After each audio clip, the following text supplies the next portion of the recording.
परिभाषा में क्या हिंदू नहीं आते हैं? आपको क्या लगता है?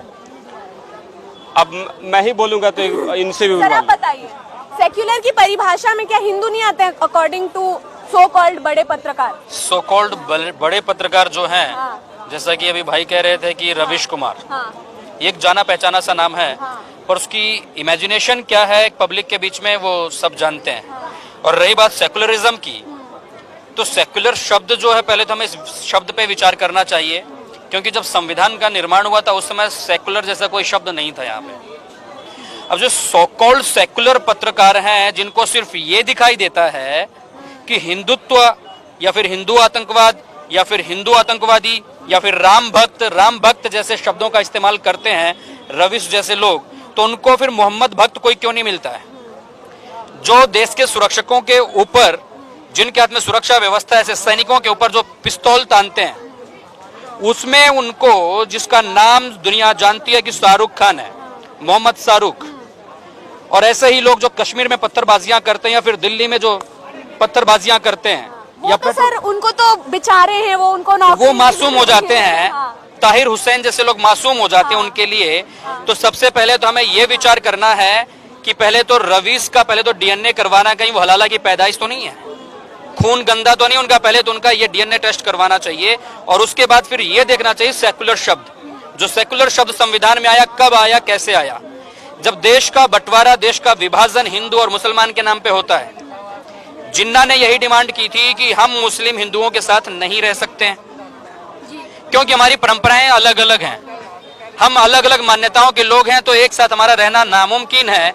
जबकि देश के हर एक राष्ट्रभक्त ने, चाहे वो सुभाष चंद्र बोस रहे हों, चाहे वो वीर सावरकर रहे हों, चाहे वो महात्मा गोडसे रहे हों, कोई भी रहा हो, गांधी और नेहरू को छोड़कर के सरदार वल्लभ भाई पटेल ने भी इस बात का विरोध किया था। सबने विरोध किया था कि देश का बंटवारा नहीं होना चाहिए। जब देश का विभाजन हिंदू और मुसलमान के नाम पे हो गया, तो सेकुलर जैसी कोई परिभाषा यहाँ पे बच ही नहीं जाती। संविधान में बाद में ये सेकुलर शब्द और अल्पसंख्यक शब्द जोड़े गए हैं, तो देश के संविधान से पहले तो ये शब्द निकाल लेने चाहिए, क्योंकि अल्पसंख्यक शब्द का इतना ज्यादा गलत इस्तेमाल हो रहा है कि इससे बहुत सारी परेशानियां इस देश में उत्पन्न हो रही हैं। जो एक विशेष समुदाय है, जो मुसलमान लोग हैं, जब इनको राष्ट्रीय फायदे चाहिए होते हैं, जैसा कि इनके कुरान में, अगर ये अपने आप को ये कहते हैं हम शरीयत और कुरान को मानने वाले हैं, तो कुरान में किसी भी प्रकार के सरकारी लाभ का निषेध किया गया है। उसमें यह कहा गया है कि ये हराम है। किसी भी तरीके से कोई भी छात्रवृत्ति लेना या कोई भी पैसा सरकार से लेना, वो सब हराम है। अगर इस्लाम इस बात को हराम कहता है, आप क्यों लेते हैं? जब आपको सरकारी फायदे चाहिए होते हैं, तब आप अल्पसंख्यक बन जाते हैं कि हम अल्पसंख्यक हैं और इस देश के नागरिक हैं। इस देश के नागरिक मानते हो और इस देश को जलाते हो। जब आपको वो सारे के सारे फायदे नहीं चाहिए होते हैं, जब आपको सब्सिडियां नहीं चाहिए होती हैं, तब आप कहते हो कि हमें इस देश में नहीं हम इस देश के कानून को नहीं मानेंगे, हमें शरिया अदालतें चाहिए, हम शरिया को मानते हैं, शरिया को ही मानेंगे। तो ठीक है ना, मानिए टोटल शरीयत पे आइए, फिर टोटल शरीयत पे आइए ना, कटवाइए अपने हाथ। शरीयत में जो विधान है उस हिसाब से चलिए। आप दो तरफा क्यों चलते हो? क्योंकि आप हो ही दोगली औलाद हैं, आप दोगली पैदाइश हैं, क्योंकि आप हमेशा एक जगह पे नहीं रह सकते। अंबेडकर ने भी इसी बात को कहा था कि इस्लाम कौम ऐसी है कि इनकी निष्ठा, इनका विश्वास और इनकी वफादारी सिर्फ कुरान के साथ हो सकती है, वतन के साथ कभी इनकी वफादारी नहीं हो सकती है। देश तो क्या, दुनिया में आप देख लीजिए, जहां पर भी ये रहते हैं, सिर्फ इनकी वफादारी कुरान के साथ होती है, उस देश के साथ नहीं होती है। जिस भी देश में रहते हैं, जिस देश का पैदा हुआ अनाज खाते हैं, उसी देश में गंदगी करते हैं और उसी देश को जलाते हैं। चाहे आज आप फ्रांस को देख लीजिए, आज आप इंग्लैंड को देख लीजिए, भारत के हालात तो आप देख ही रहे हैं। इनमें अगर जरा सी भी राष्ट्रीय होती, जरा सा भी अपने आप को मानते होते कि हम हिंदुस्तानी हैं, तो ऐसी हरकतें हरगिज ना करते। आजादी के पहले से लेकर के आज तक की बातें देख लीजिए। आजादी के बाद ही कश्मीर से हिंदू भगाए गए थे, कश्मीरी पंडित, वो देख लीजिए। या फिर आप कैराना देख लीजिए, मुजफ्फरनगर में देवबंद का एरिया देख लीजिए, दिल्ली में भी बहुत सारे परिवार ऐसे हैं जहां पर उनको मजबूर किया जाता है कि तुम ये इलाका छोड़ करके चले जाओ, इन घरों को छोड़ करके चले जाओ, अपने घरों को, प्रॉपर्टियों को बेच के चले जाओ। ऐसी हरकतें जब इनकी होती हैं तो आप किस आधार पे ये कह सकते हैं कि ये यहाँ के वासी हैं, या किस आधार पे आप कह सकते हो कि हम भारत के वासी हैं? जब आप भारत के वफादार नहीं है तो आप भारत के वासी कैसे हो सकते हो?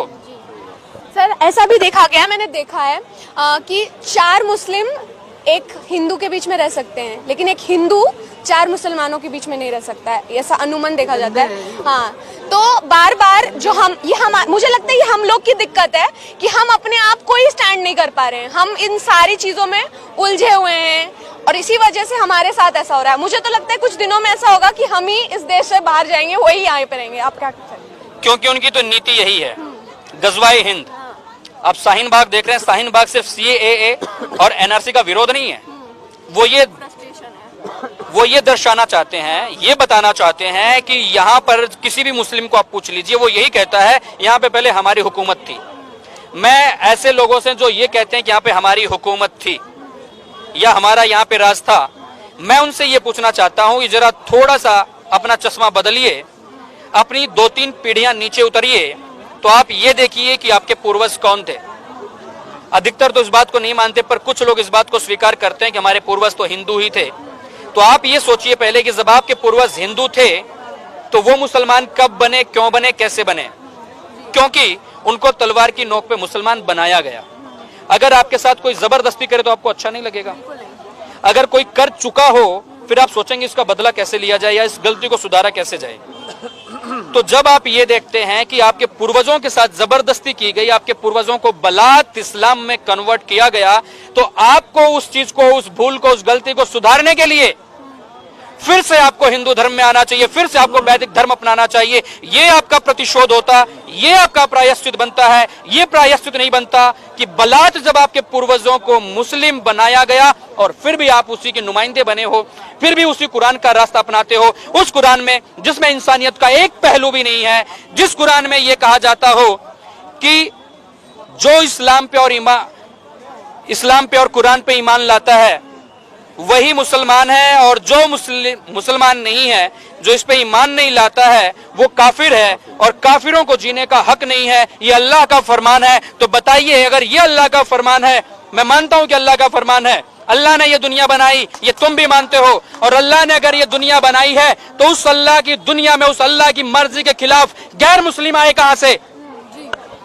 अगर गैर मुस्लिम है तो इसका मतलब तुम्हारे अल्लाह में कोई औकात नहीं है। अगर तुम्हारे अल्लाह में औकात है तो सीधे सीधे मुसलमान बना के पैदा करे ना। तुम्हारे अल्लाह में इतनी औकात नहीं है कोई मुसलमान बना के पैदा कर सके। पहले तुम हिंदू पैदा होते हो, बाद में तुम्हारी मुसलमानी होती है, बाद में तुम्हारी सुन्नत होती है, बाद में तुम्हारा खतना होता है, तब तुम कलमा पढ़ते हो, तब तुम इस्लामिक होते हो। उसके पहले तुम कहां हो? सच्चाई को स्वीकार करो। सच्चाई को स्वीकार करने की हिम्मत होनी चाहिए, इतना गट्स होना चाहिए, इतनी औकात होनी चाहिए, इतना आत्मविश्वास आपको सिर्फ हिंदुओं में, भारतीय परंपराओं में, वैदिक परंपराओं में ही मिलता है, अन्यथा कहीं और नहीं मिलेगा। मैं तुमसे ये कहना चाहता हूं, जितने इस्लामिक हैं एक बार पुनर्निरीक्षण करो, अपना आत्मा अवलोकन करो कि तुम्हारी पीढ़ियां, तुम्हारे तार कहां से जुड़े हैं, तुम्हारी जड़ें कहां पर हैं। अपनी जड़ों को देखो। अगर तुम्हें यह दिखाई देता है कि तुम्हारे पूर्वज हिंदू थे तो उनके साथ बलात्कार हुआ है, ये तुम्हारी माँ बहनों के साथ बलात्कार हुआ है, तुम्हारे पूर्वजों के साथ बलात्कार हुआ है। उन मुगलों ने, उन आतताइयों ने तुम्हारे पूर्वजों को जबरदस्ती इस्लाम में कन्वर्ट किया है। तो तुम्हारा प्रतिशोध ये होना चाहिए, तुम्हारा प्रतिक्रिया ये होनी चाहिए कि तुम उस जबरदस्ती को छोड़ करके, जब तुमको जबरदस्ती बनाया गया था, उसको छोड़ करके पुनः अपनी पुरानी पद्धति पर, पुनः अपने वैदिक धर्म का अनुसरण करो। ये सच्चाई है, ये स्वीकार करना होगा। आतिताइयों का दामन छोड़ दीजिए। संसार में इंसानियत भी कोई चीज होती है। इंसान बनिए, मुसलमान मत बनिए। वेद कहता है मनुर्भव, पहले इंसान बनो, परंतु कुरान कहता है कि पहले तुम मुसलमान बनो, इंसान तो बाद की बात है। बाइबल कहता है कि तुम क्रिश्चियन बनो, ये कहते हैं मुसलमान बनो, परंतु भारतीय संस्कृति, वैदिक संस्कृति के वेद ये कहते हैं मनुर्भव। इंसान बनो, पहले इंसान बनोगे तब ये दुनिया सुखी रह सकती है, क्योंकि हमारी ही पद्धति ये है। वेद ये कहता है सर्वे भवन्तु सुखिनः सर्वे सन्तु निरामया। भारतीय परंपराएं सबके सुख की, सबके आयुष्य की, सबके स्वास्थ्य की कामना करती हैं। दुनिया के किसी भी और संप्रदाय में ऐसी बातें, ऐसी प्रार्थनाएं आपको हरगिज नहीं मिलेंगी। सिर्फ और सिर्फ उनको अपने पक्ष की ही बातें करनी होती हैं। हमारे हिंदुत्व में मिलेंगी।